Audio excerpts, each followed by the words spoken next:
Good evening. Noswaith dda I bawb. A diolch I chi am ddod i'r cyfarfod blynyddol 2018 I drafod dyfodol y Pier. And thank you all for coming to the 2018 Pier Trust AGM to discuss and to hear about the future of the Pier. That will happen mainly in the second half once we've dispensed with the protocols and things we have to do in the re-election of new members of the board, etc. Are there any apologies for people not being able to turn up tonight? Anybody? Any apology at all from anyone? No? The minutes of the last meeting were displayed on Facebook. They were filmed and displayed on there, and we've been told that they are correct. Can we have a seconder on that, please? This time last year, the Pier had suffered quite a bit of damage in Storm Doris and the storm that followed. But following on from that, there was another hiatus with the Heritage Lottery Fund, who said that they weren't willing to fund any more piers in the UK. Well, that caused quite a storm, as you can imagine, and we put things in the press and also lobbied quite hard, which resulted in Richard Bellamy, the chairman of the Heritage Lottery in Wales, to come up and meet us, officers of the council as well as council members, especially the council's Pier board. And from a position which was intransigent to begin with, he was standing firm that no, there was no money to be given. He relented at the end of that meeting and is prepared to accept a resilient heritage grant application from us. You'll hear a bit more about that from Rob Chambers of Chambers Conservation, who is our architect in taking our scheme forward, as well as the bare bones of the scheme later on. So can I dispense with that and come back to it in a minute, please?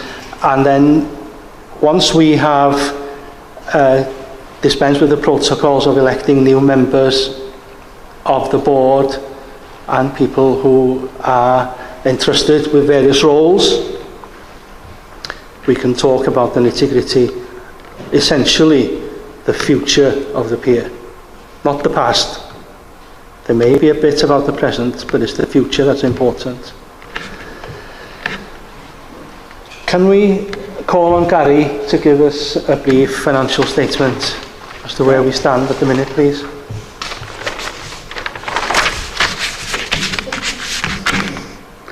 Good evening, everyone, and thank you for coming. I'll be as brief as I can, because we've got a lot to get through tonight. The accounts are in fairly good order, but I want to run through some of the headlines of where we get our money from, where it goes. Our main source of income, as you all know, is the shop. But the shop includes eBay sales, thank you, Mike, and any other sales that we do in fetes or whatever. We also get money from donations, including PayPal and any other form of donation. We get money from Northern Soul Nights at the station pub. We had a concert night last year, which gave us a fair bit of money. Prom Extra, 40s weekend, all very beneficial to CVPT.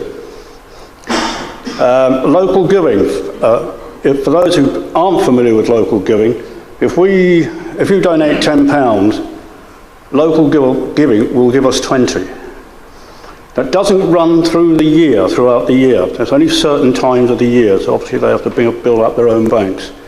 There was a roast gala last year, and the highlight of our year was bag packing at Morrison's.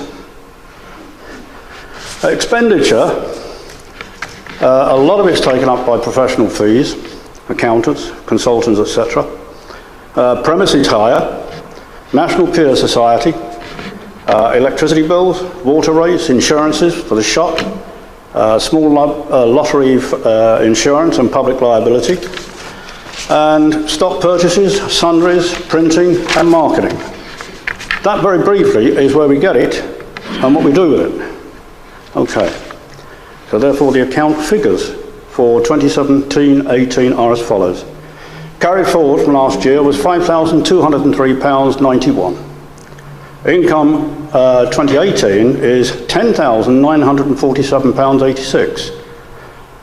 Expenditure £7,458.74.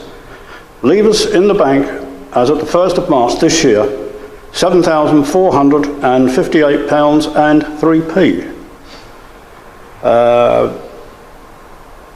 I cannot get these figures audited prior to this AGM because our accountant is a very sick man. So I'm having to go somewhere else to find a new one. That concludes the financial figures for the CBPT this year. If there's no questions, I will sit down.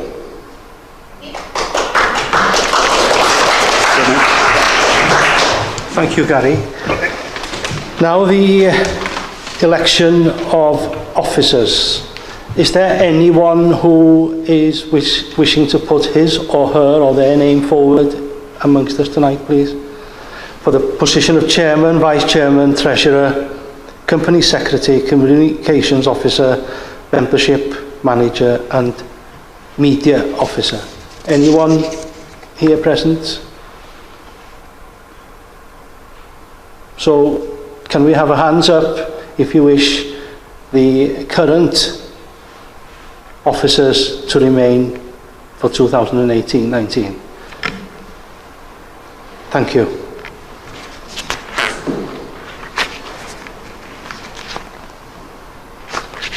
Now to the main purpose of the evening. As I explained very briefly earlier,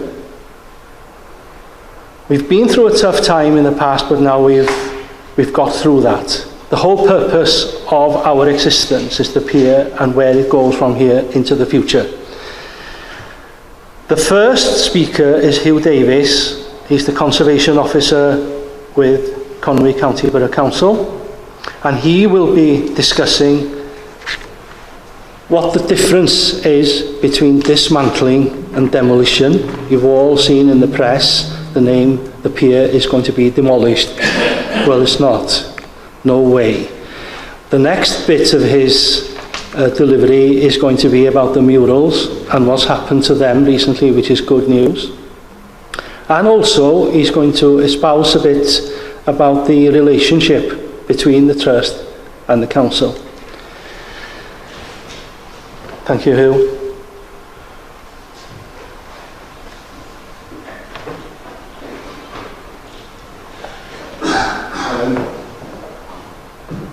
Hopefully everyone can see me and hear me. That's me, I'm Hugh Davis, I'm the Conservation Officer. Could you speak from the lectern, please, because all the mics are there? No worries, I'll switch these off.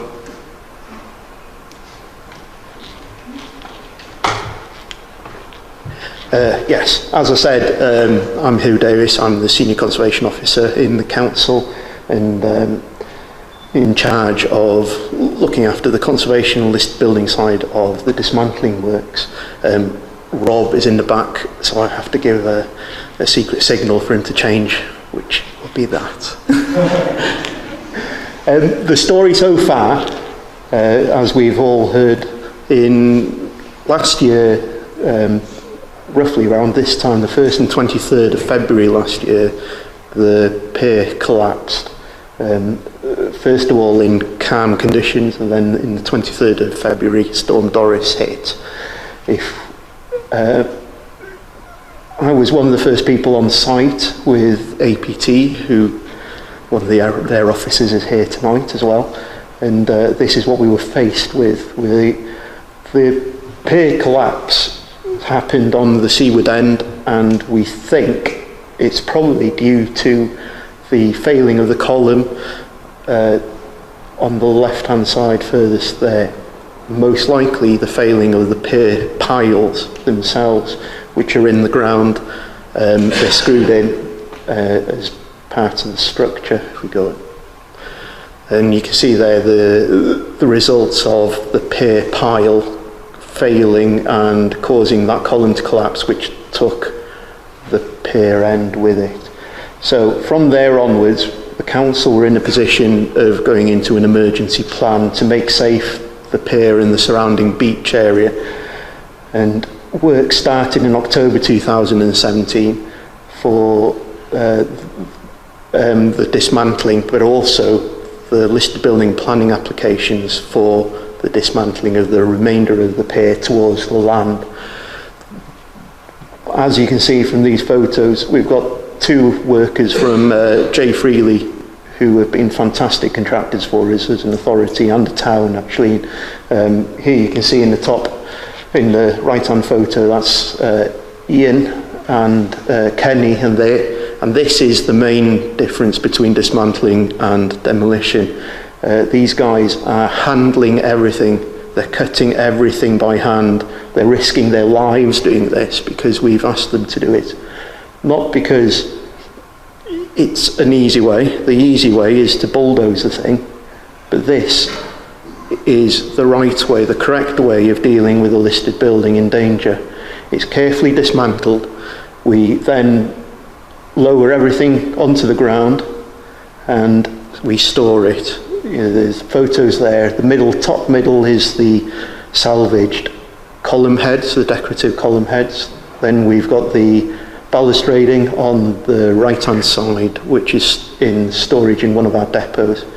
The demonstration on the left-hand side is the marking up of each column. Every column, every piece of metal that we've salvaged is marked. It's cross-referenced to a plan, a scale plan, so that anything that needs to go back in its original position can go in its original position. January 2018, the word demolition comes back into the press. The word demolition has pretty much been struck from the vocabulary of County Council when they're referring to the pier. It's since the collapse, we've been working quite closely with the Trust, with the HLF, with various people in the area. We are committed as an authority and as a section, conservation section, to do the best we can for Victoria Pier. In February this year, we finally got in after 6 years of not being allowed in due to health and safety. I was one of the first people back in after they cleared all the pigeon mess and everything else. So the next stage that we faced was, well, what do we do next? Now we've got a clear building. We've got our approval from Welsh Government to dismantle. We're working closer than we ever have with the CVPT. We need to move the project forward. In end of February, yes, we sought advice from a company called KDEC, who are specialists removal of asbestos impregnated artifacts, usually spacesuits and decorative lino tiles. At that time we thought they would be a good company to approach for the removal of the murals. If we go on, and again, brings us on to what about the murals. So we met with KDEC on site to discuss how do we go about getting the murals out, what do we do with them, how do we store them. The answer came back that it was almost impossible to remove these murals without significant damage. We were always under the impression since 2011, when the authority commissioned a report by a chap called Howard Macro, specialist art historian and art restorer, that the amount of work and money and effort required to remove the murals was considerable. We had him working on the pier in 2011 for a week, and in that week he uncovered 1 square inch of mural. There are 42,000 square inches of mural in the auditorium, and I think 26,000 square inches in the cafe areas. So you can imagine the amount of cost and time that was involved with that process. After the response from KDEC, it was very disappointing that they didn't hold out much hope. But being a chap that doesn't really take no for an answer, I'm quite like challenges. Sean Freely and Ian and Kenny accepted my proposal to borrow 2 of their chaps for a day, and we started doing some trial areas of removal. This plan shows where they are. I've been discussing this with Mike for the last few weeks. Common misconception of where the murals are. The red square within the auditorium, those are Mary Adsed's murals. Mary Adsed was the daughter of Professor Sidney Adsed, who designed the pavilion in 34. The cafe area is the area where the Eric Ravilius murals are. The right-hand side, so the south elevation of the cafe area, has been rebuilt, we think, in about 1960, making larger openings. So there's absolutely nothing left in that wall. Here's some examples of what we faced when we got in there last month. You can see the right-hand side is a sample of the column details of the Ravilius mural, and then the 2 photos above are the motifs of what remains of the Mary Adsed. So the plan was to try and cut out the murals. We used this is an example of using a low vibration saw. Pretty much we blew it to bits because of the method of construction, which is a steel mesh with concrete infill and cement backing. But we didn't give up, and we ended up with a sample, a small blue, well, I say small blue square, it's actually the size of an A2 piece of paper. The next step was to look at how do we go about removing the motifs. Now we know that how the building is constructed, it was a bit easier, but nevertheless time consuming. So 2 days work, and we managed to remove the Mary Adsed murals above the cafe door. And as with the steel structure, we've catalogued, we've numbered, and we've stored them safely. Then moved on to the Ravilius in the cafe, and the cafe has a suspended ceiling in the 60s. The suspended ceiling was cut away, left-hand side picture. Unfortunately, what was above the suspended ceiling was quite devastating, really. That photo on the right-hand side shows that the pavilion has actually split in half. So there's the front of the pavilion, so the south end, is actually coming away from the auditorium wall. That's allowed a lot of water into that area, and as soon as we touched the Ravilius murals on that side, they disintegrated into powder. We have managed to salvage a few from there, but not as much as we were hoping. The next step was to look at the remaining 2 walls, and after another day of a very long day, we removed the whole wall, breeze block and all, and carried them out off the site and into storage. This is one of Revilius's original watercolours showing the scheme. It does actually also show where the original doorways were, where R19 and R23 are numbered there. Those were blocked up, and there's actually a new opening in the archway to the left hand side. And here they are, all stored dry, safe, and protected.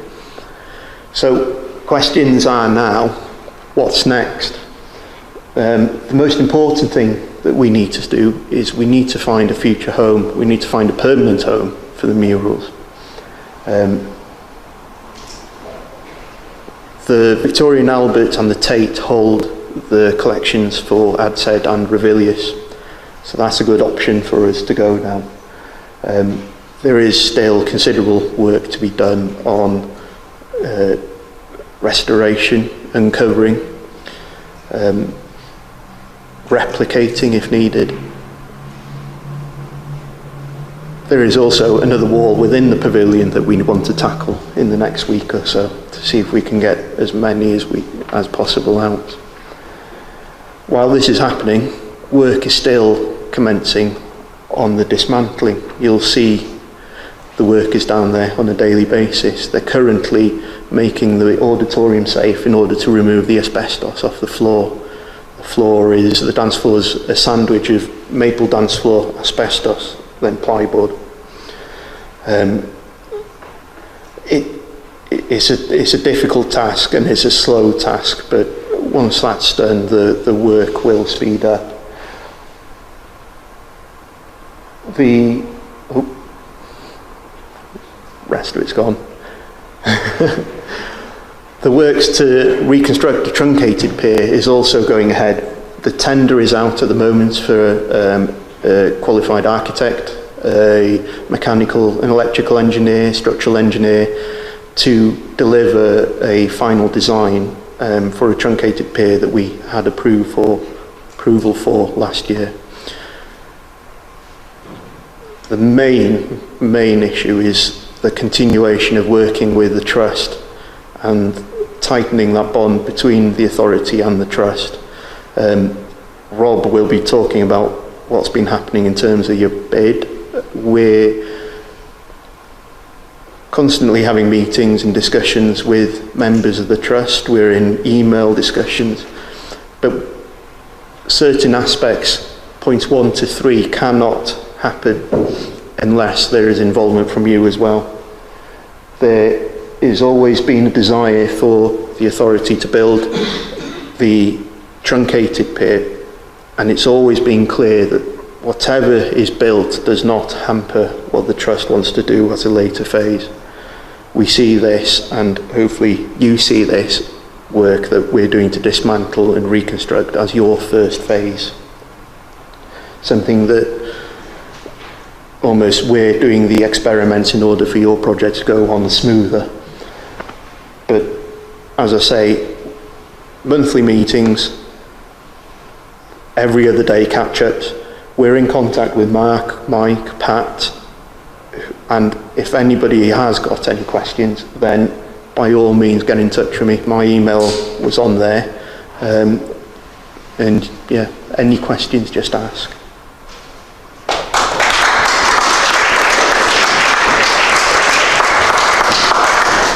Does anybody want to ask any questions? Amy?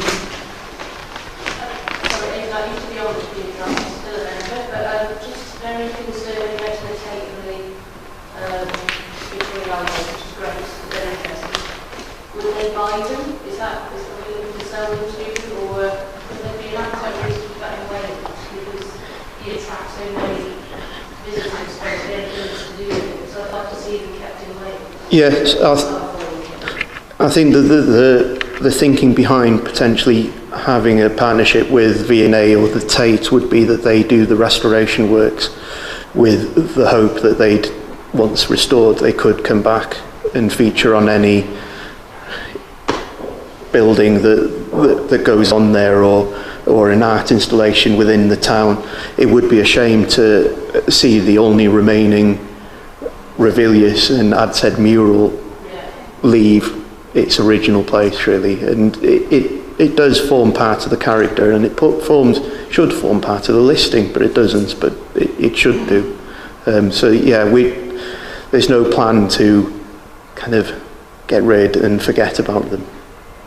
Okay. The cost of the interest for storing things that have been taken out, like after The council are storing all the stuff on their own property, yes.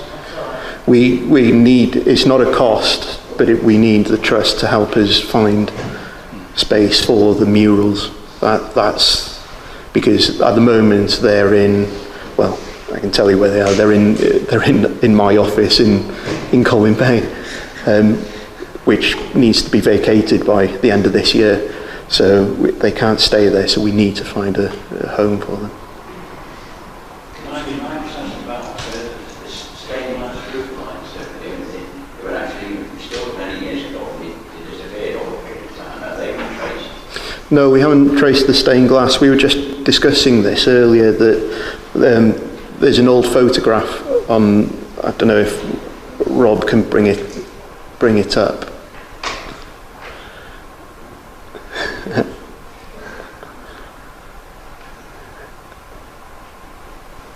Yeah, so the kind of the metal roof light, if you like, on the top there. There's you can just about make it out. There's a circular section in the middle. That's still in there. Well, it was in there until we took the roof off. That's in storage as well. Excuse me, as well as the supports for it.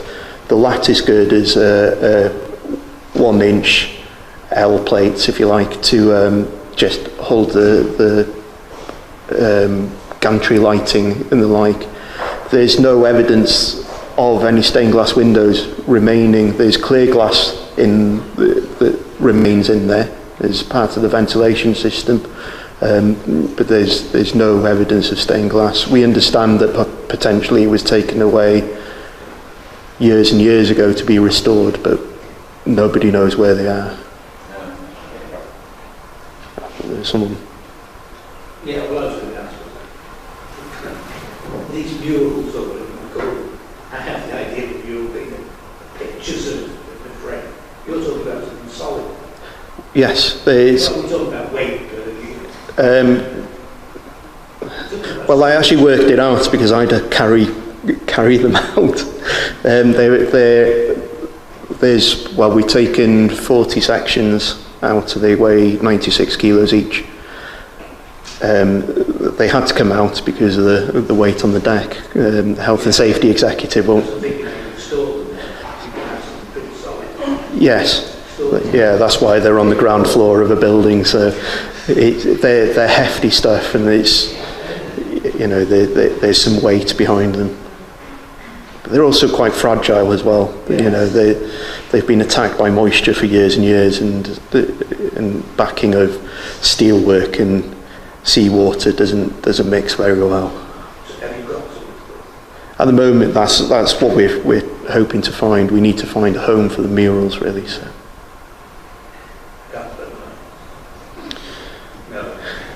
You'd want to keep them. You potentially could split the Adshead and the Revilius up, but you'd want to keep the Revilius as a collection.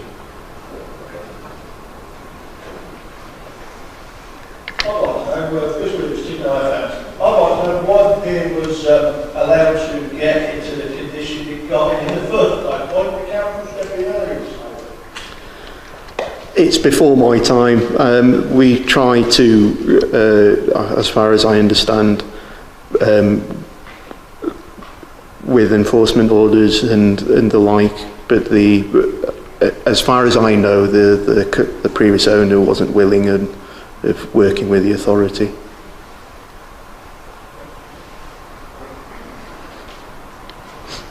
See? Diolch yn fawr. Croeso.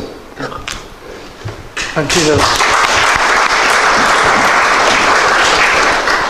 Dismantling is a very important way of dealing with the restoration of any listed structure.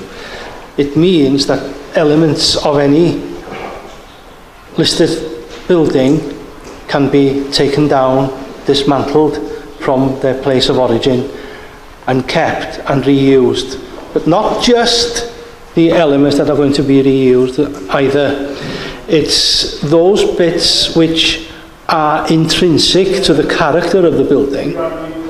They may be part of the structure, metalwork, they could be stonework, they could be anything which is attached to the building. They may be damaged, as in this case, by the storm, and when it damaged of its own accord in very calm conditions to begin with.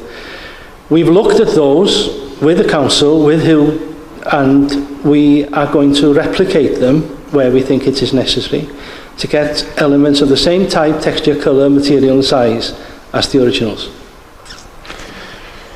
We've also, as I touched upon earlier, been discussing a bid for funding from HLF. And as I said, the chairman of the HLF in Wales, Richard Bellamy, has agreed to entertain an application for a Resilient Heritage Grant from us. That's coming down to the next speaker, along with our scheme, which is vitally important in extending the pier and getting it back to the state it was before it was taken down. So Rob is an architect who will be representing us, and he works for Chambers Conservation in partnership with his wife. Thank you, Rob.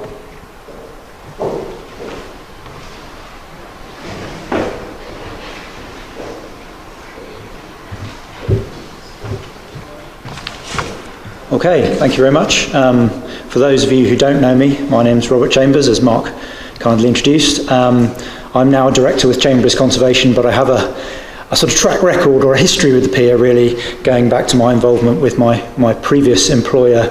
I've been involved with the pier on and off for getting on for 8 years, so it's a bit of a passion with me, and which is why I'm still here, and we've been supporting David Clark Associates. Unfortunately, David can't be here tonight, in terms of putting together the Resilient Heritage application. Resilient Heritage is a relatively new grant stream from the Heritage Lottery Fund, and it's a bit of an odd one. It's not the traditional schemes which are there to support building works. It's there in response to predominantly the changing economic climate has seen lots of heritage projects struggling, lots of organisations struggling to manage heritage projects. So the clue is in the title. It's about creating resilience in the heritage sector. But what is it for? Well, really it's to support the long-term goals of organisations involved in heritage. And we'll talk a little bit about long-term goals in a minute. But what is eligible for funding? Well, it's quite a versatile scheme. You can apply for lots and lots of different things. Fundamentally, it's about capacity building within organisations. It can be about developing skills within organisations, and we'll touch upon that a little bit in a moment. It can be about developing feasibility studies, looking at sites such as the pier. How are we going to bring them back? What can we do? What's viable? It's about business planning. Lots of facets to it. But what isn't eligible? Building and repairing things, basically. It's not a scheme for actually doing works. It's a scheme for putting you in the right place to apply for different funding to do work. So it's very much the first rung on the ladder. And I talked about it being about supporting the long-term goals, and the long-term goal clearly of the Pier Trust is to see the pier back in operation. It's to see a pier in whatever form back in Colwyn Bay, supporting local businesses. It's about bringing economic vibrancy. It's about bringing back that livelihood and excitement to the waterfront. So when we're thinking about the Resilient Heritage application and supporting long-term goals, that's really where the long-term goal lies. But what is it we've applied for? Well, our bid includes two facets. One is about resilience of the organisation. It's about building the capacity within the trust. It's about making sure that the trust as an organisation has the right skills. And then the second part is about developing the project. So it's about developing the architectural proposals, it's about developing the business case, it's about developing the agenda for building a project going forward. And I can't really read this. I was hoping I was going to be able to read that, but I can't read it over there. So I'll have to remember what I wrote on this slide. Apologies. So as I say, the application is split into two parts, and the first part is really looking at the governance, the structure of the trust. Is it the right one to deliver the pier? It's interesting how projects like this, you have a transition from a group which is essentially a pressure group to save the pier, then it has to evolve into an organisation which is going to put together a project that's viable, that can secure funding, and then ultimately, working in partnership with other organisations, it becomes something that has to operate and run a complicated building. So it's about putting in place the building bricks to make that happen. And first of all, that's about looking at the skills within the trust. It's identifying, being honest about what skills, there are lots of great skills within the trust, what skills are missing to make that happen. Is the governance structure right? Identifying and using mentoring and training to make sure that those gaps are filled. It's about looking at the performance of the trust to date. How is it heading? Is it heading in the right direction? Other things that need to be done to make sure it's heading in the right direction going forward. And it's also fundamentally, as Hugh touched upon, it's about building that relationship with Conwy County Borough Council. What does that look like? What does that vehicle, that partnership look like to deliver a resurrected pier looking into the future? And then it's about some slightly more tangible, practical tasks. It's about analysis of the existing structure. It's been being dismantled. It'll be about looking at the condition of the components that have been salvaged. It's about looking at the murals. What do we do with those? How can those play a role, hopefully, in the pier as it comes back to life? It's about identifying the project in its ultimate guise, and then maybe looking at how that project's phased. Hugh's mentioned that the truncated pier is essentially the first step on that journey to resurrecting the pier. There might be a number of steps on that journey. It'll be about looking at the funding options. The Heritage Lottery Fund, obviously we're talking about one of their funds here. The likely long term is that we would go back to them for capital support for the redevelopment of the pier. But their funds, like anybody else's funds, are limited, so we might have to look at how the pier is phased, how the redevelopment is phased, and that's part of this. It's also about working out how much it's all going to cost, and splitting it out into different components. And then it's about developing a fundraising strategy. We've talked about the Heritage Lottery Fund. They're only one part of the puzzle. There are going to be lots of funders needed to make this happen.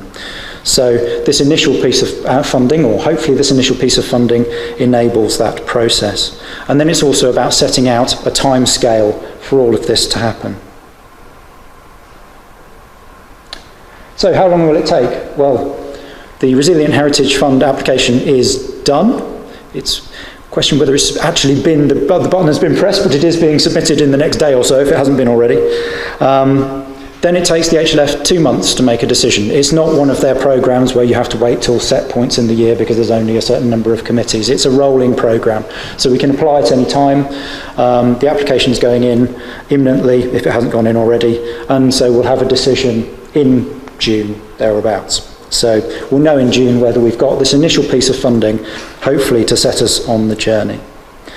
And then currently the programme for developing this first phase is identified as being about 12 months. That's probably the longest it should take, but we have to build in a programme with some flexibility into the programme we submit to the Heritage Lottery Fund. And what does it cost? Sorry, the text is very small. Well, what the first phase project cost is about £40,000, and we've applied to the HLF for 62% of that, which is about £25,000. Not all of that is capital cost, because in any Heritage Lottery Fund project there is what we call in-kind contribution, which is the volunteer time contributed by the trust, of which is many hours, and that has a cost. It can be, in an application, you can attribute a cost to that time, and there's various slightly mind-boggling tools and ways of doing that, but that has an in-kind benefit cost, so it brings down your percentage contribution from the HLF. So where does that leave us? Well, fundamentally, if we get this first piece of grant, then it's a really critical step. It allows us to work together, to put together, hopefully, a viable and vibrant future for the pier and set out what that looks like. It then enables us to put together funding applications for more significant grants to the HLF and others, so we're then talking into the millions of pounds for funding. It will inevitably be in those kinds of figures. But this piece of work enables us to then look to the future and think about those further grant applications.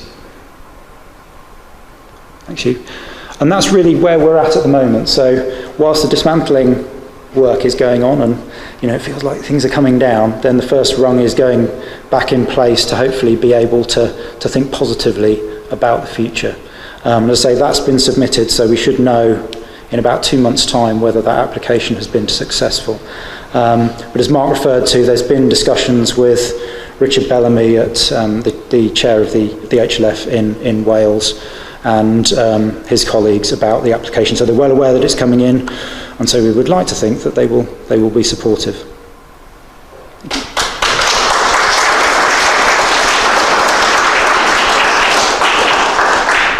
Does anybody want to ask Bob any questions on that? So, making various applications for extra funding, and I appreciate the initial business for building the case and building the background.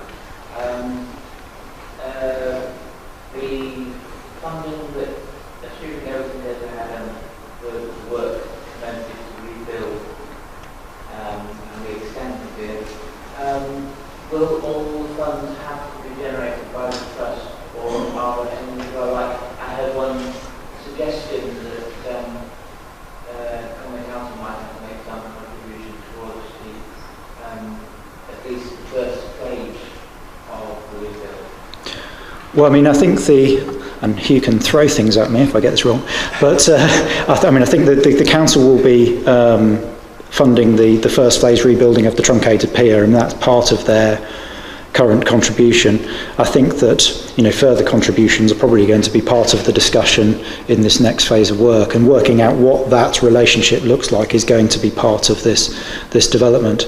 I mean, there are schemes out there that realistically only the council can apply for, so having a partnership between the trust and the council is going to be critical to unlock doors to different funding sources, particularly some of the Welsh Government funding sources, which might contribute to the redevelopment of the pier in the future.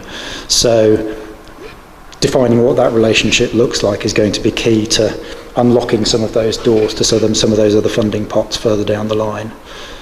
So when the dismantlement is finished,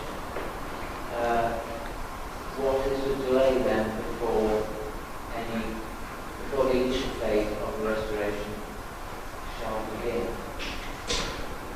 I think I don't know about what the programme is on the truncated section of the pier. Hugh, have you got a sec? Sorry. Yeah, the local authority members want the work to continue, so there shouldn't be a delay, that much delay from the council.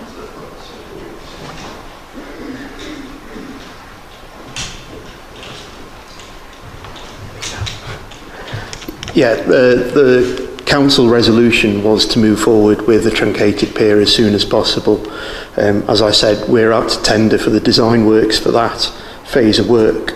I think the tendering is coming back in middle to late April, so the design will then take us into maybe autumn this year, and the reconstruction would be starting in January, February next year, in kind of the off season, if you like.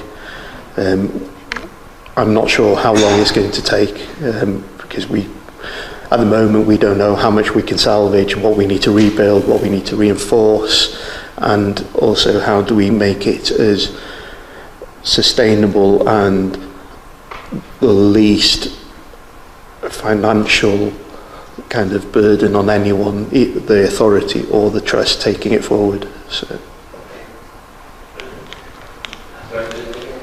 And then further phases beyond that obviously are rather dependent on raising the necessary funds, but I think having that first step, showing that it is a first step, actually helps. I think it helps in the dialogue with funders, and there's a commitment there that the pier hasn't been lost, and that it's hopefully gradually making its way back out again over time. I mean, the HLF, as I think, are in all likelihood going to be a key player going forward, and HLF projects aren't quick, so it's usually at least 2 years from your initial application for funding before any building work would start. That's for a project of any size, because the HLF have their programmes move to pace, and you can't rush them, but I think they are going to be a component of whatever happens going forward.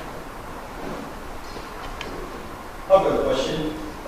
We all know the councillors come and go, what I'd like to know, and I'm sure a few people are, what is the commitment of Conway County Borough Council to actually giving Colwyn Bay its heart back? Because the pier is the heart of every seaside town, whether it be South Coast, East Coast, West Coast. Without Colwyn Bay's lovely Victoria Pier, where's the heart? Colwyn Bay's turned into a place where you get off by mistake on route to Brill or Clandidate. What's Colwyn Bay like to hold for tourists? Apart from a beach which they spend millions of pounds on, which is slowly being eroded away. What happens when that goes? I'm not sure what was the question. Conway County Council to giving Colwyn Bay its heart back, giving the pier back. Well, the commitment is the rebuilding of the truncated pier in this instance as a project. It's also committed millions of pounds into regeneration of the town centre, the housing renewals, Arius Park, the beach, as you said, the prom works, spending millions of pounds on coastal defences. The authority is, we've got a local member here. We're committed to investing in Colwyn Bay as an authority.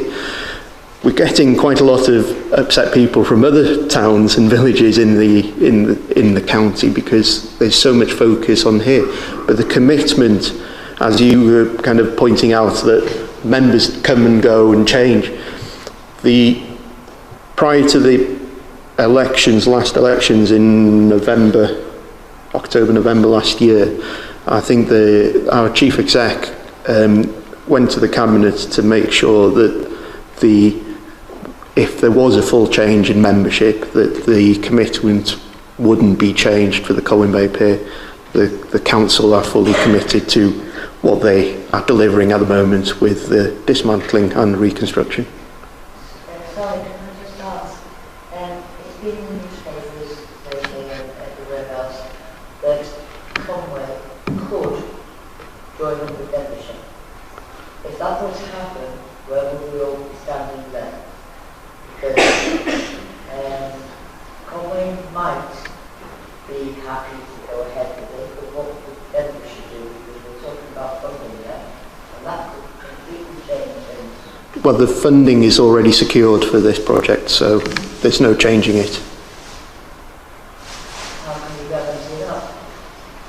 Well, it's part of a project. We've got a project board. The funding is secured for the next financial year, which is the year that this is going to be reconstructed. Yeah, but they could still.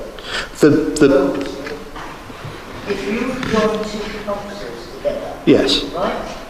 There are people who are going to have their say in both of those areas. Yes. Okay, you might be turning around and saying, oh, they need this, that, and the other, but the Denbighshire side are also saying the same thing. Yes. No, we're not going to be paying for here. We want housing, or we want this, or we want that. So where do we stand? Well, the mergers, we've only just been consulted on the mergers this morning as officers. Going on for quite a while. It has been going on for quite a while, but the Minister threw it out. The mergers don't come into action until 2021. The pier will be reconstructed way before then.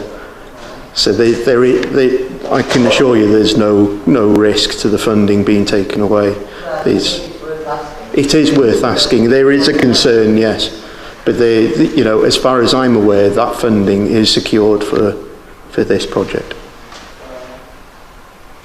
Another question I'd like to raise is, has the work been finished on both areas, or are we expected to pay, as council taxpayers, another £2.3 million for another new roof after the winter? I don't know. I've lived here 3 years now, and in 3 years we've had 3 new roofs on. I've nothing to do with both areas, so I can't really answer that. Now, council at least paint it a different colour to make it aesthetically pleasing. Since it looks horrible. Yeah, well, it's part of the ongoing scheme with the waterfront improvement. It's hopefully been sorted now with the second roof going on, but we're here to talk about the pier really, and yes. It is. Look at both areas down there. 90% of people, the general public, if you question it, they'll say, look at the public. And it does. Just give it a coat of paint to make it look a little more aesthetically pleasing. Yeah. Well, it's something we can do, yes. We'll ask. Yeah, I thought the meeting, if I can answer that question myself, the whole purpose of this AGM is to discuss the pier, this context, taking it forward. We're not here to talk about any other structures that may or may not be built or have been built already other than the pier. Whilst I welcome the question and I welcome the response that he was giving you, please can you confine your questions to the pier, please? Can I just comment that there's too much negativity at the moment, there's too much negativity. There's a lot of effort being put into the town's energy initiative. There's a lot of new businesses opening. Which needs to be highlighted. Yeah, thank you.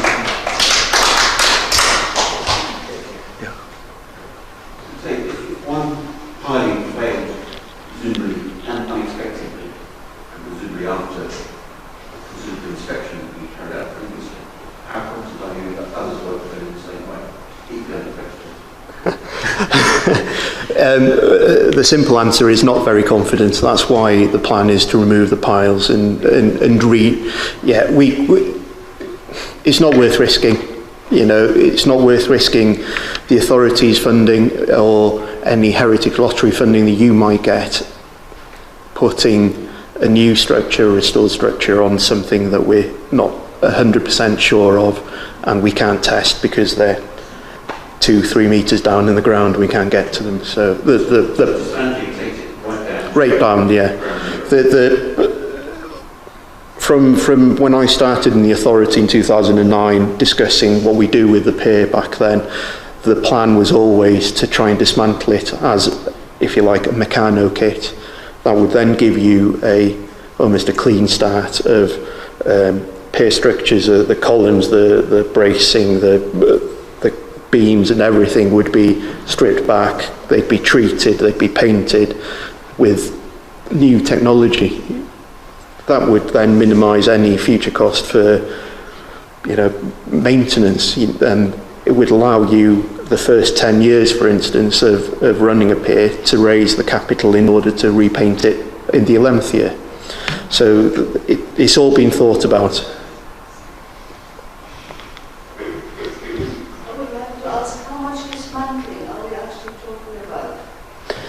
At the moment, we're considering dismantling the whole structure up at the top. The columns from, well,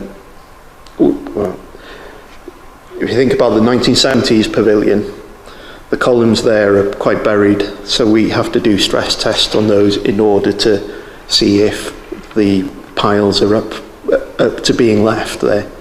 The columns further out to sea, so under the 1930s pavilion, they'll come out in order to be treated. They're not as deep in the sand as the rest of them, so there's still some movement on there.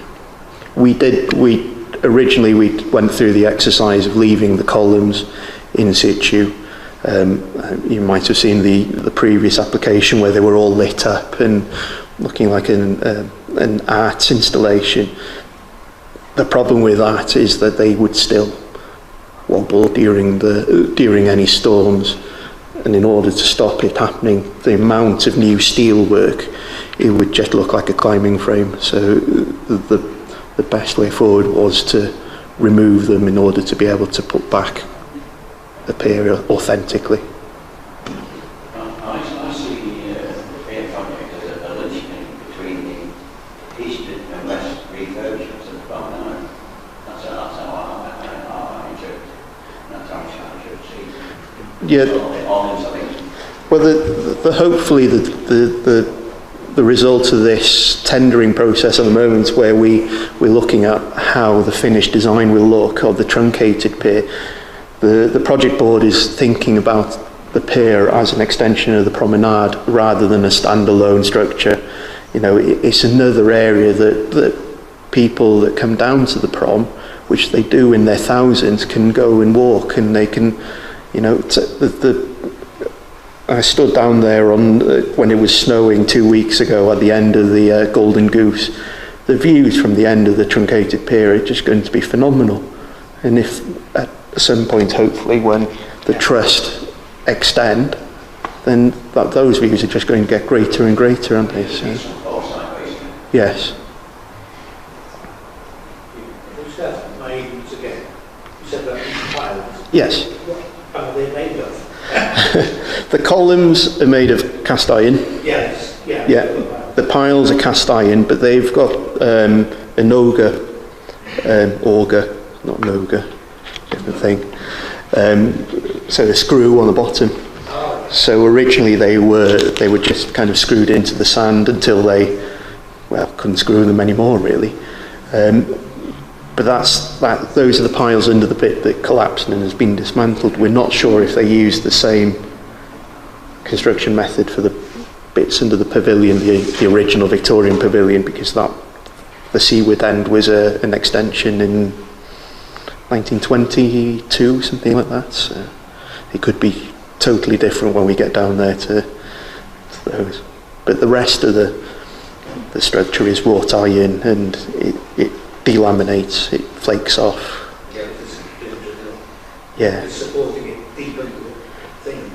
It's just basically a huge screw with a socket, and then the columns, they're only sitting in it about that much.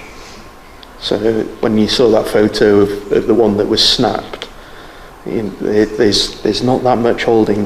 What's holding the pier up, it seems, is just sheer weight of steelwork above it. Maybe. Can I just clarify then, if there's piles underneath the original Victorian, the wider platform, it's phase 2, as I understand it, can you pile test the piles to leave those in place for the truss to connect to, rather than just digging out take back, because obviously the cost will be greater. Is there going to be anything like that? Yeah, there'll be testing done as we're moving towards land, really. The issue with leaving some of them in situ is that some of them are above sand level, so you'd then end up with still a fenced off beach, if you like. So you'd have two separate beaches either side, rather than an open beach. So long it wouldn't matter at all, you could make the truss went up on the jacks. Yeah. To connect to the original. I mean, they're stood there for 100 years. Yeah, we just know that they're the most fragile bit, really. The reason why the thinking behind leaving the ones under the Golden Goose is the fact that the column itself is buried so deep under. So it's not the pile that's holding it up, it's the actual column against the sand against the column that's holding it. So it's the strength test of the actual column rather than the pile that we're. You could strength test the ones underneath the bigger ones. Yeah. For the truss. Yeah. Yeah, we'll quickly learn how fragile they are by removing a column. The damage that's happened, the breakages that happened to the piles further out to sea, was just taking the columns out, and they've got minute cracking in them. We'll have to do the same with the columns. Either the authority or the trust taking the project forward, they'll have to be x-rayed or something done to them just to make sure that there's no cracks in there, or an engineer will just not sign things off. So.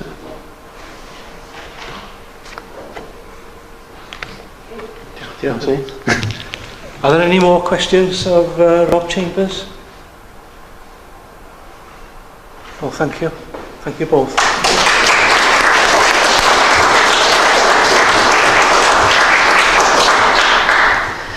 Yes, it's very important indeed that we move forward with our application for funding and get that determined as quickly as we can, and hopefully successfully. But if it is turned down initially, there's nothing stopping us from filling in the gaps and sending it in subsequently as well. The next stage of the project is to get the pier rebuilt, and hopefully Rob will be closely involved with that, as will Hugh Davis. But who is it going to benefit? It's going to benefit the town, it's going to benefit the hinterland, or whatever. I'm going back to my late teens when I was in Ysgol y Moelwyn, Blaenau 17, 18 years of age, which is a hell of a long time ago. And we used to come all the way by bus from Festiniog to the pier, to Dixieland. Every weekend when there was an occasion, a dance, a disco, we did it. And we enjoyed it. And it was lovely, not so very long ago, to have Kate. Can you come here, please?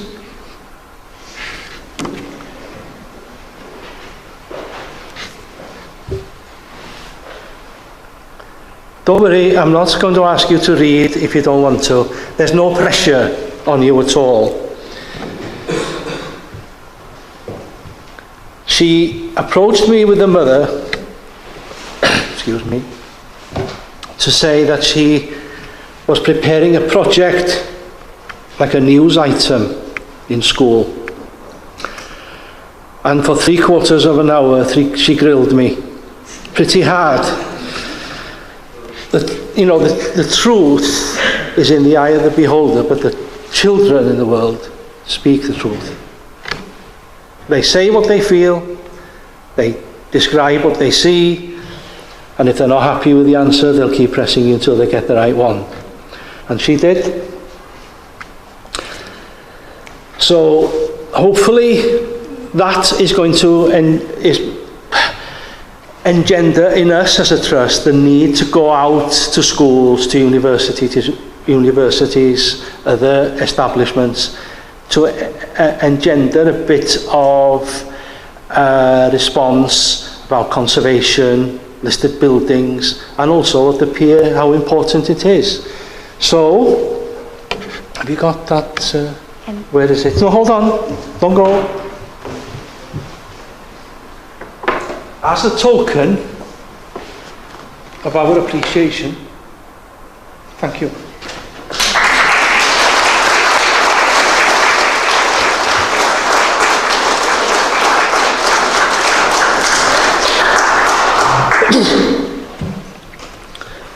That's part of our evolution, and I think people are fed up of hearing me say that we have to evolve. We're no longer a pressure group.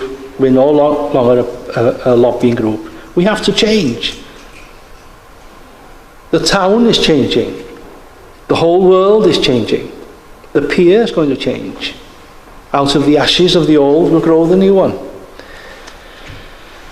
How do we evolve? In what capacity do we evolve? And that's where Chris is going to talk to us about that aspect, and also about our concept and other things that you can add to that and the flavour to it as we move along. Chris is the Liaison Officer Wales for the National Pier Society, so welcome.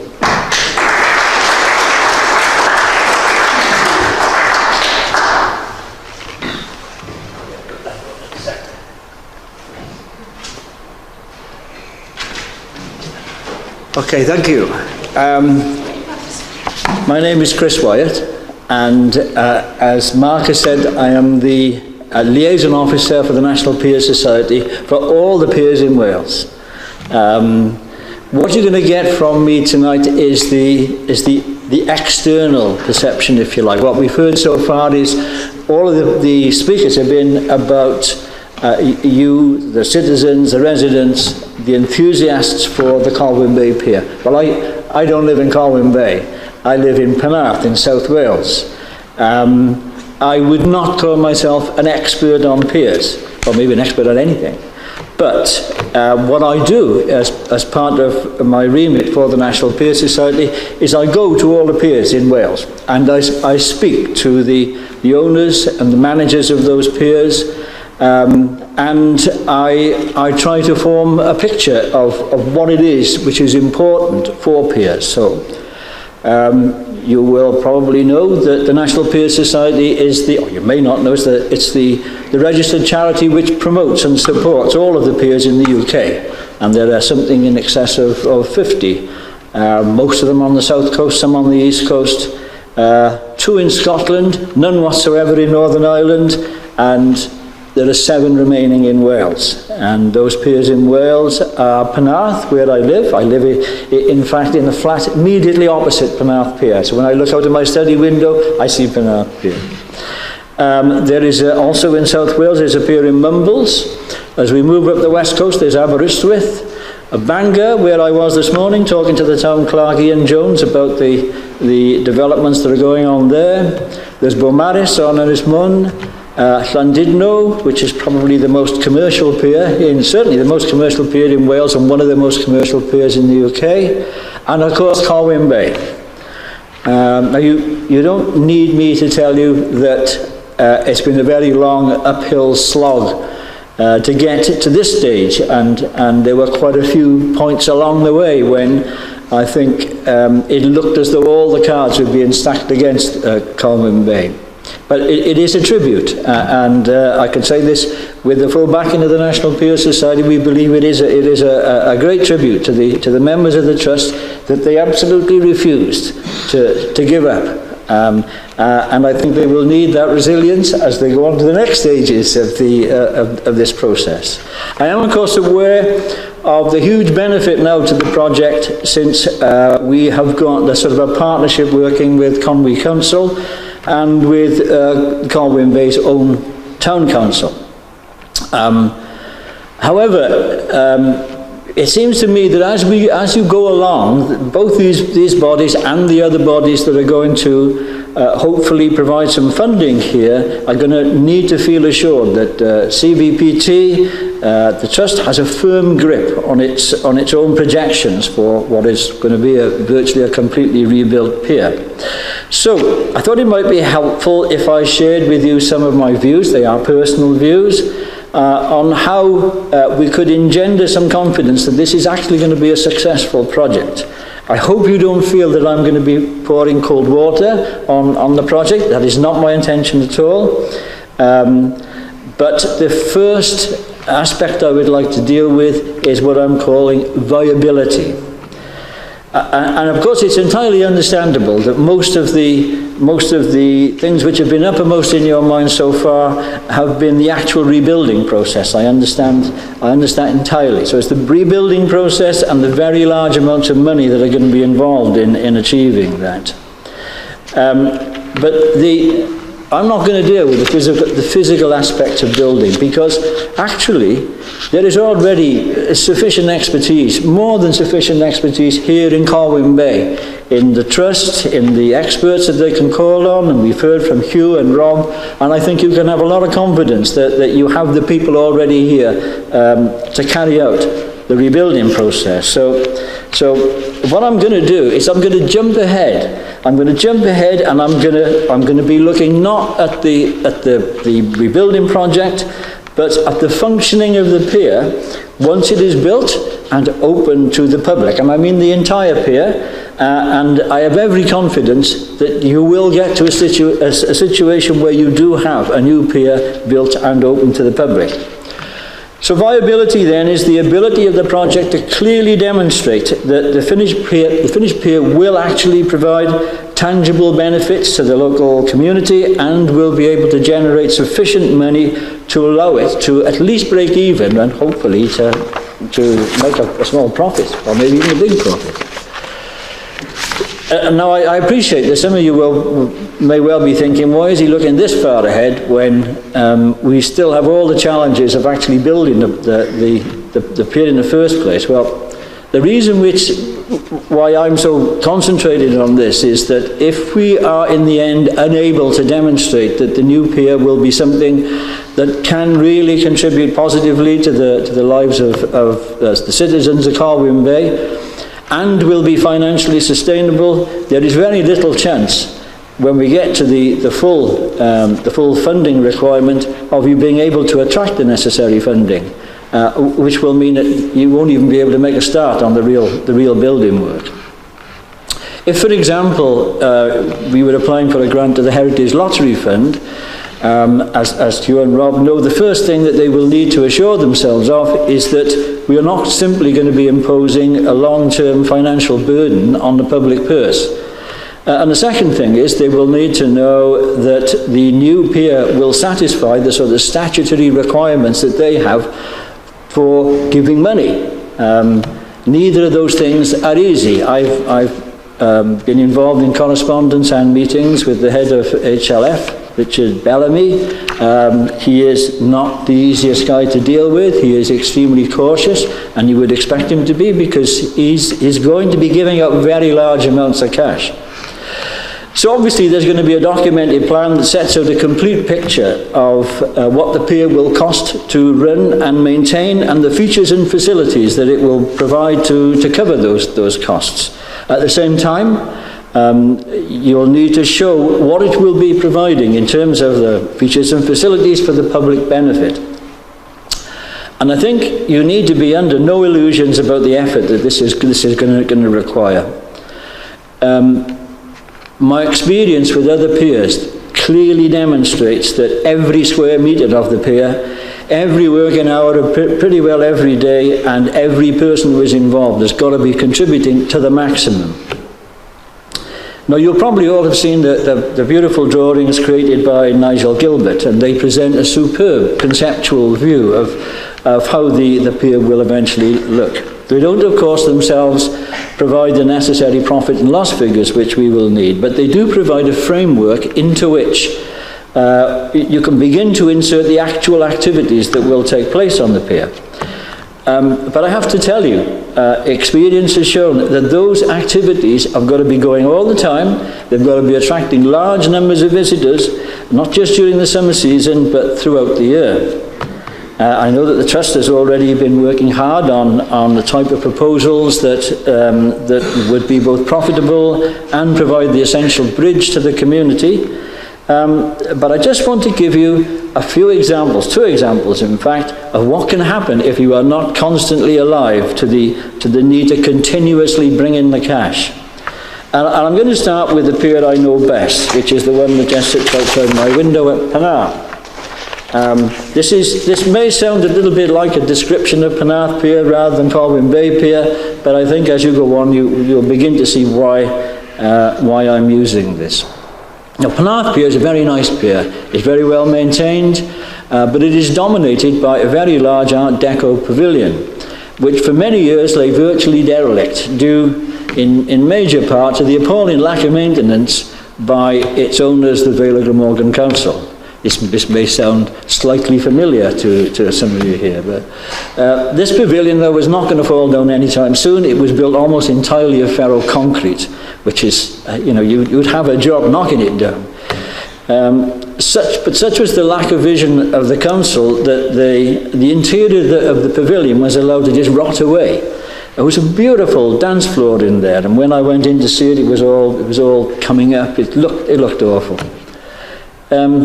It had been closed to the public for many years. This is not the pier, this is the pavilion.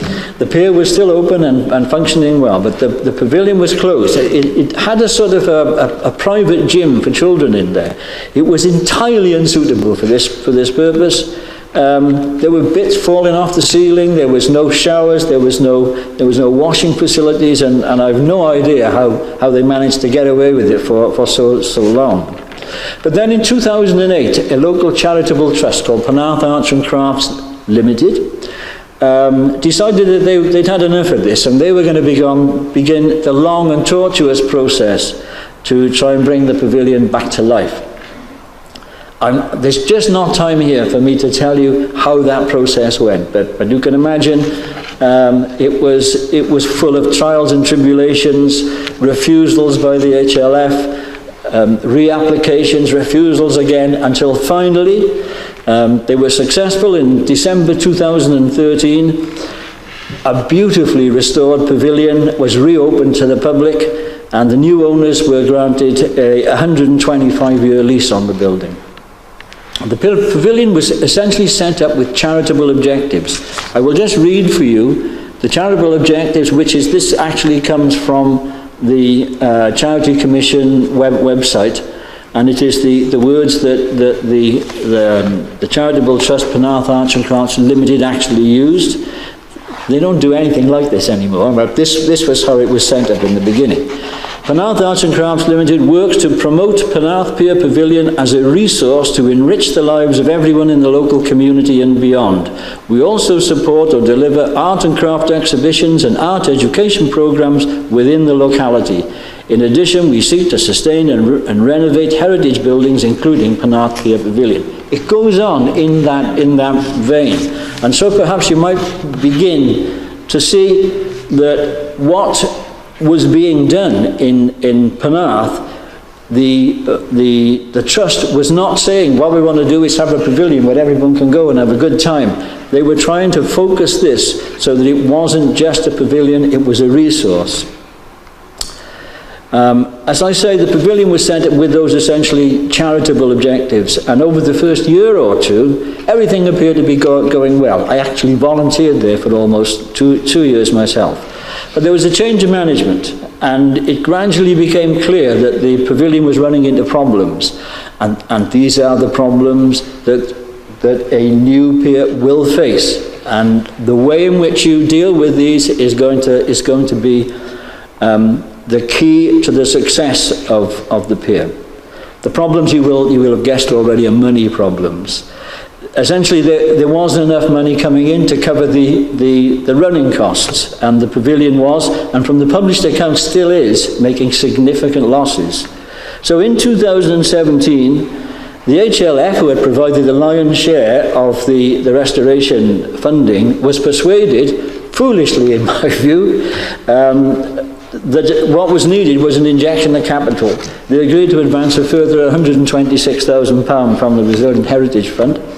I think about half of that's now been spent, but the pavilion management shows and still shows that little sign of really understanding why they are in financial problems, and very regrettably refused to countenance any of the many offers of help from local organisations like the local civic society, of which I'm a trustee, and from the national organisations like the National Pier Society and others. The problem is nowhere near enough money-generating activities, but there's also an incredibly snobbish attitude on what is and is appropriate for the pavilion.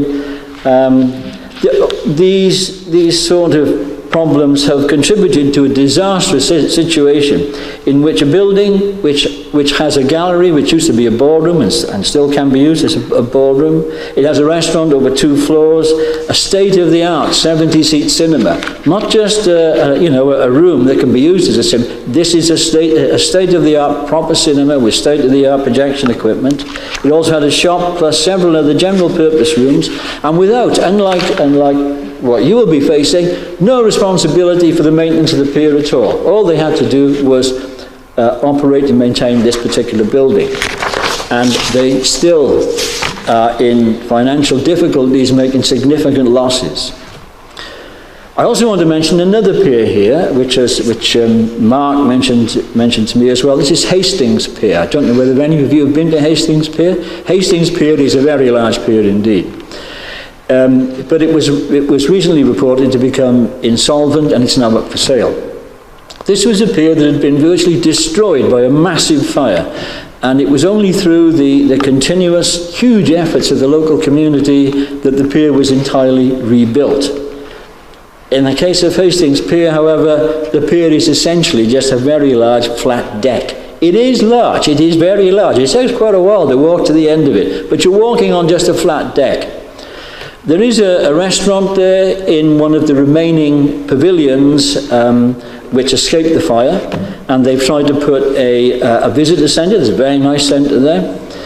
They've also tried to get several large-scale events in, like they've had a fair there, they've had a circus, they've had pop concerts, but these have been staged really by external agencies, and those agencies, understandably, they want to make as much money for themselves as they can, and not necessarily for the pier. But it's the same problem as with Penarth, which has caused both those projects' demise. And I think this is what an earlier speaker was saying, has caused the HLF to express concerns regarding the long-term viability of seaside projects. The problem is that in order for anything to make money, you have to attract a large and steady stream of paying customers. And to do that, there has to be a reason why these people will come to the pier in sufficient numbers to generate sufficient income.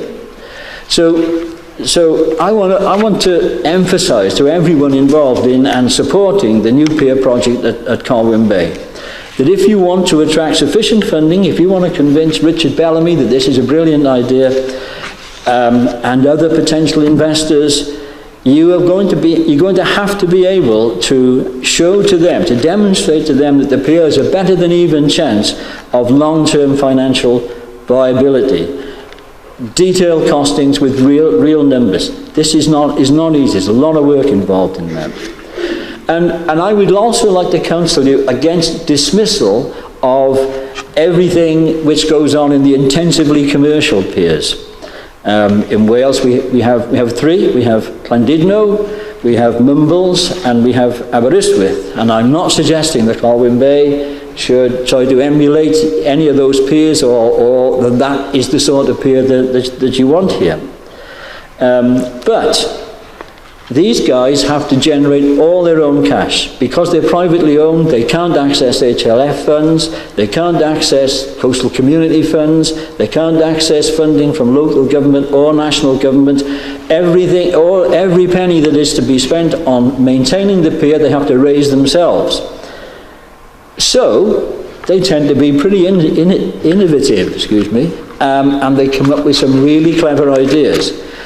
And it's worthwhile just going along to some of these piers and just seeing the sorts of things that they're able to do. I'm not saying like fish and chip shops or any of that sort of thing, although you might want to have one of those.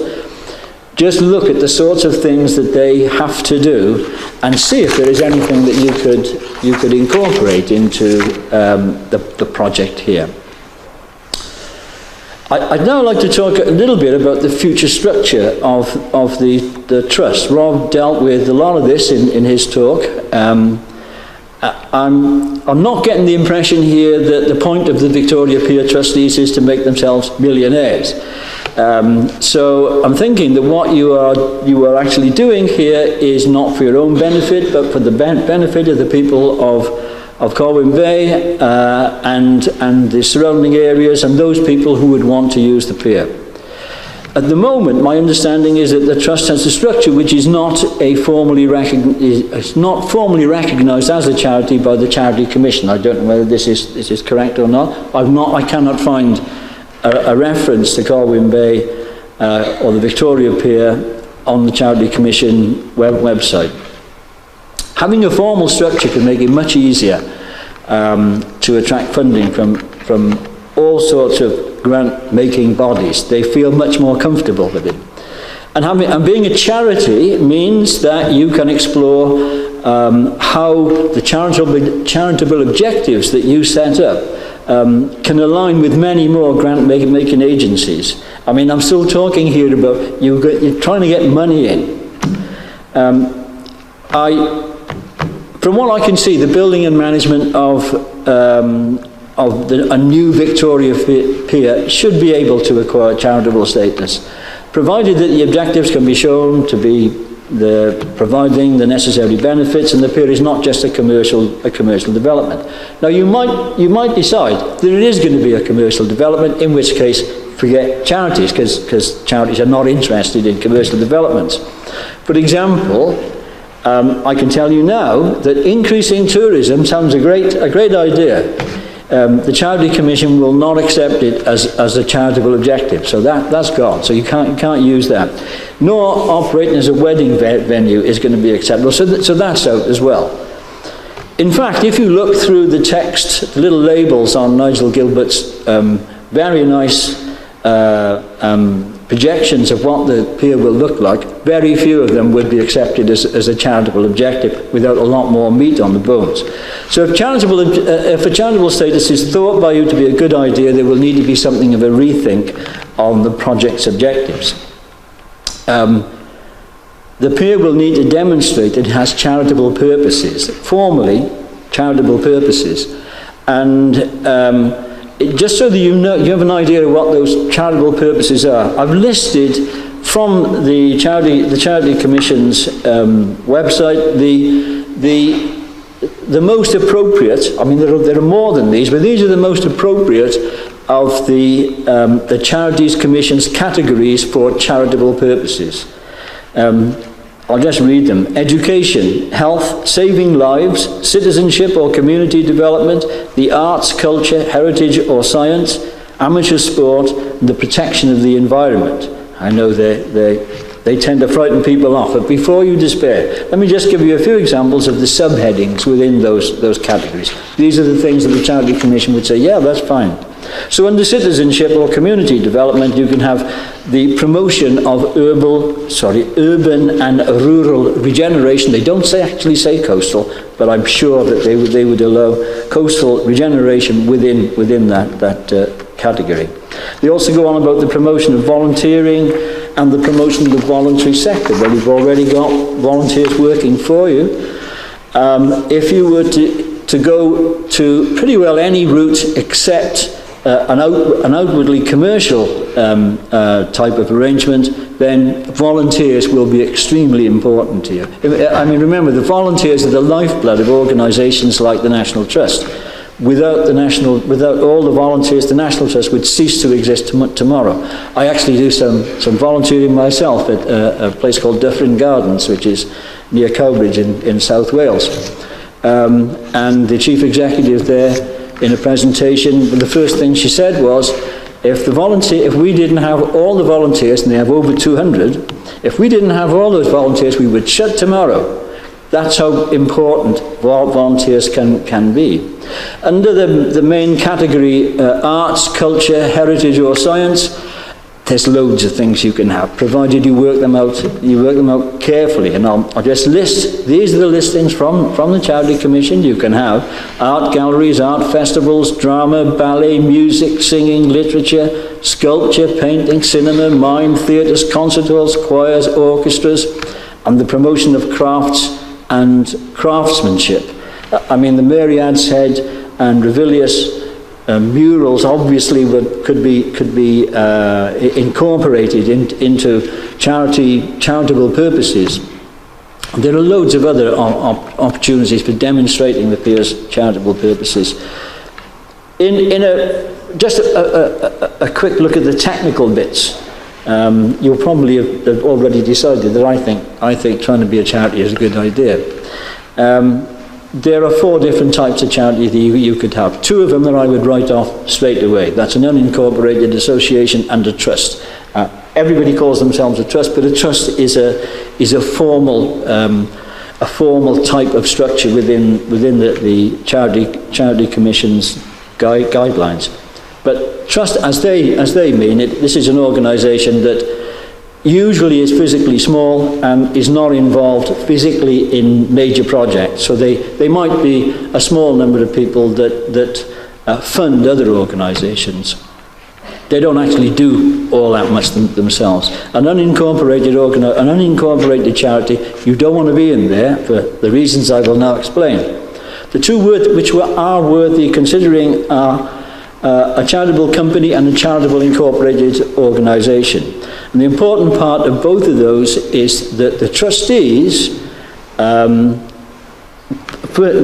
me go back to the first. The most important point is that they create the charity as an individual. The charity becomes a person, in the same way as a limited company becomes a person, an individual. And that gives the charity the legal capacity to do many things, like employing paid staff, delivering charitable services under contracts, owning freehold or leasehold land or property. But it also means that the trustees are not personally liable for what the charity does. And if you're in an unincorporated organisation, you are liable. So if somebody sues the trust at the moment or sues an unincorporated organisation, the individual trustees are liable. In a corporate body, they aren't.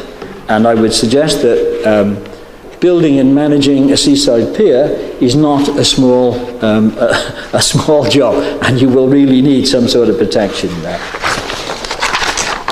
Excuse me. So to recap, firstly, you have to ensure that the pier will be financially viable. This is the prime objective. If the pier doesn't make money, you're finished. And you have to come up with fully costed plans to show that is going to happen. If you can't, although you might get past the initial stages, once you get on to the bit where you need the millions of pounds, unless you can show that the pier is going to pay for itself, you won't be able to build it because nobody's going to give you any money.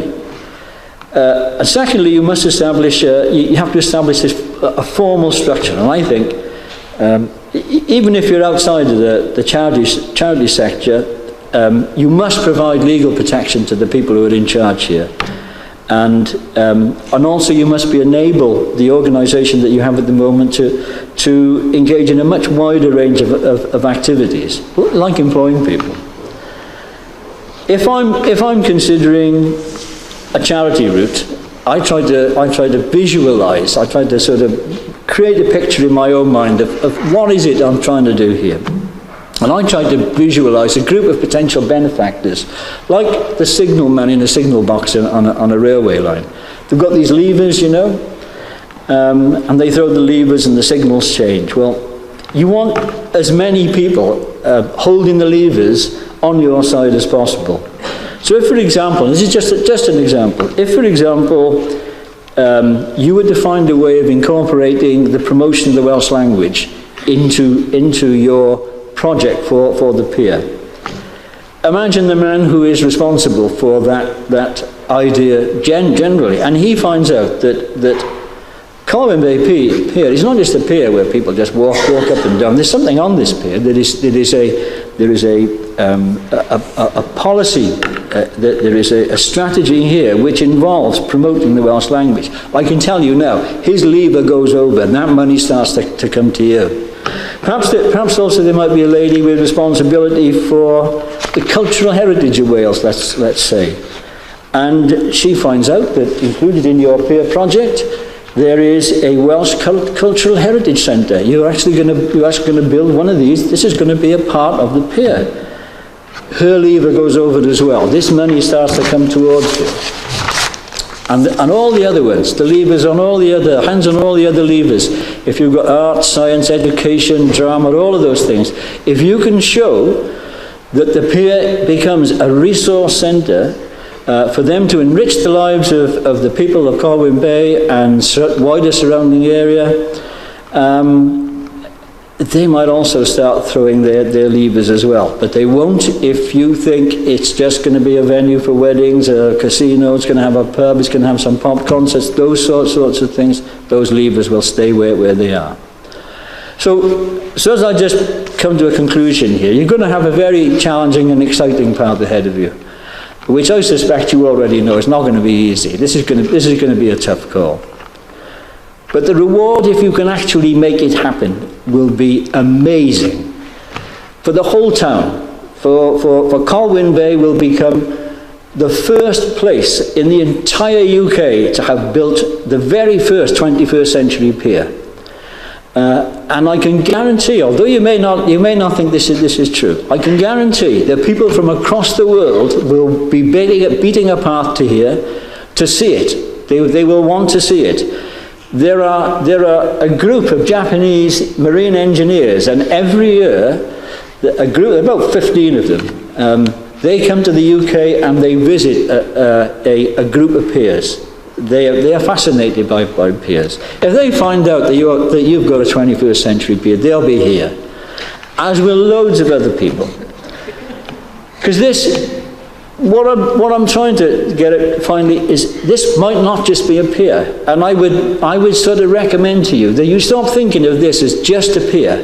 It's not just an ordinary pier. This is a resource. This is a resource for the area of Colwyn Bay and the wider area. This might not just be a pier. This might be a Welsh pier, and the National Pier Society, I can say that I'm sure my colleagues will agree, anything that we can do to help, we will do. Short of actually giving you money, because we haven't really got much. But we would very much enjoy being with you on this journey, and thank you very much.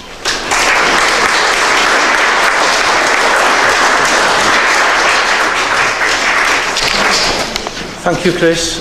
Does anybody want to ask any questions?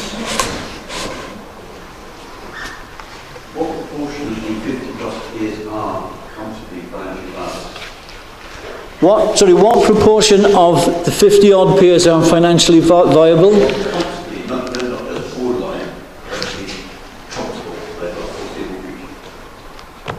5 to 10%.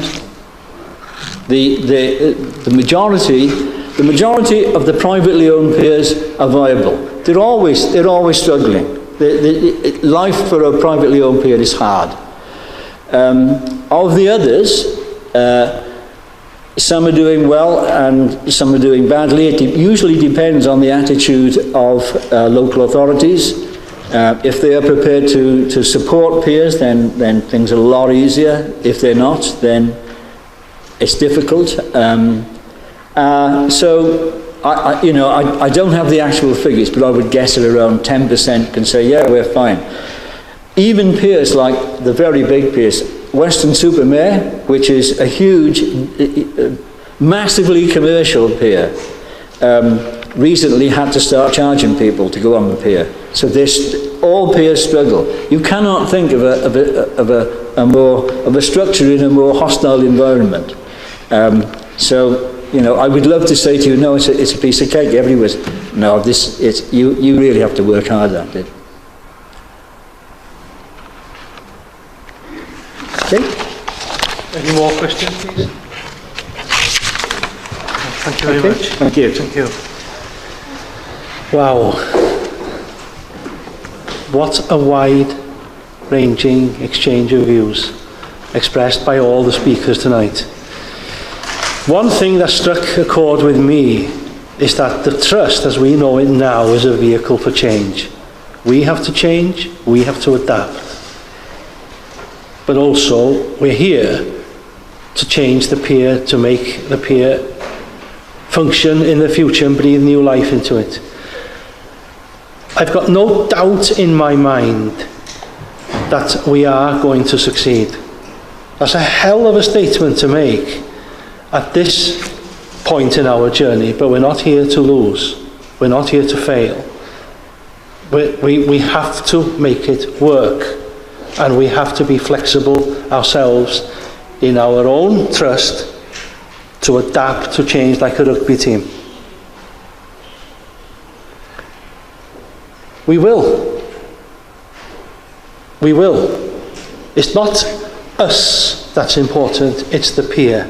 We don't want the pier to be in the state it is now in another 100 years' time. And we don't want people like Kate and her colleagues to come around thinking, oh, bloody hell, look at the state of this, we're back to square one again. We are passing it on to you and to the evolved trust, whatever form that is going to change into in the future as well. I was in Cuba before Christmas, and this, forgive me for my description, large lady fell into the water and nearly drowned. We had to go into the water to get her out. The beach had suffered a lot of damage and there were lots of holes, and she was from Hastings. And I said, what about the pier? Don't mention the something pier, she said. It's just a plank. When she said those words,